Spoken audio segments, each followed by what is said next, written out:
Hello, my name is Kevin Polke, and I am the founder and executive director of Shatter Our Silence. Today I'd like to talk about that if you are interacting with someone, it could be a friend, it could be a family member, it could be someone that you know in your circle, and they seem to be, as we've talked about, being in that darkness, seem to be in a difficult space based upon the things that they're saying. And the things that they may be saying would be such as, maybe I'm better off not being here anymore, or if I don't wake up tomorrow morning, I'd be okay with that, or if I got hurt and somehow died, I'd be okay with it. Any of that type of language that is referred to as either death ideation or some suicidal ideation, some aspect of being in that end of the continuum in the darkness, what do you do? And so this particular tip today is about what to do when you have someone you know in that space.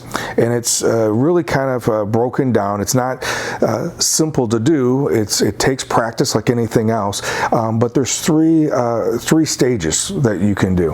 And it's all based upon an acronym called ACT.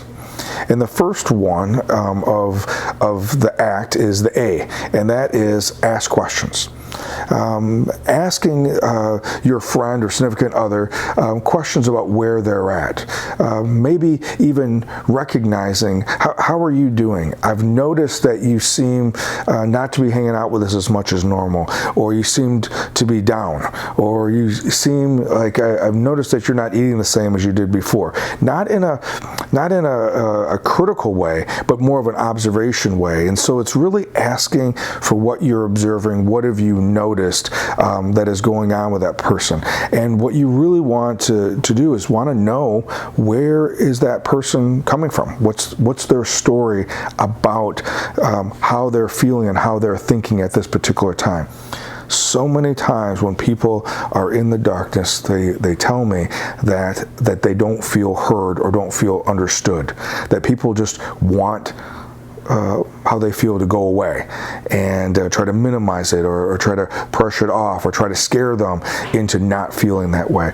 And they just want to be heard. So the first step is ask. The second step is to do it, the C is to do it in a caring or empathetic way. Really refrain from any quick judgment or being able to say that you know exactly how they feel. We don't want, again, discount what's their experience. Really hearing them through, being able to create a space for them to share what's going on, share their story, share their perspective of what's happening, but really trying to guard yourself from being judging at that time, because right now you're just listening to their story, and just being able to have that caring ear for them to be able to tell their story. With that, you may be able to say a way of relating, because of something that you briefly may share something about your experience with that, but it would only be to share with them that you have created a space where they're able to empathetically know, or you're empathetically knowing what is going on, not try to turn the focus onto you, which is so common for many of us to do.